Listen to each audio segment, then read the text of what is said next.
מבקיע מוחמד סלאח, שעכשיו משיב לקהל של מכבי תל אביב והוא עונה לו בקריאות בוז. איזה רגע גדול מבחינתו של השחקן המצרי הזה, שבכלל שקל לא להגיע לכאן, ועכשיו שם את השני ברשת של מכבי תל אביב. טעות קשה של זהבי שמאבד את הכדור הזה לשטוקר, ואף אחד, פשוט אף אחד, שימו לב, לא לוקח את סלאח שפנוי לגמרי, ושם את השני ברשת של מכבי תל אביב. באזל 2, מכבי תל אביב 0. טעות חמורה פה של ערן זהבי, עוד פעם חוסר אחריות דווקא משחקנים עם ניסיון, איבוד כדור, גם הסגירה פה בהגנה לא מספיק טובה, גם העמידה של קרלוס גרסיה לא מספיק טובה.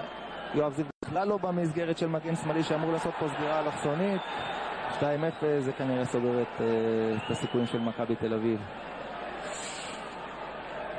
בשלב הזה מכבי תל אביב חייבת להבקיע 4 פעמים.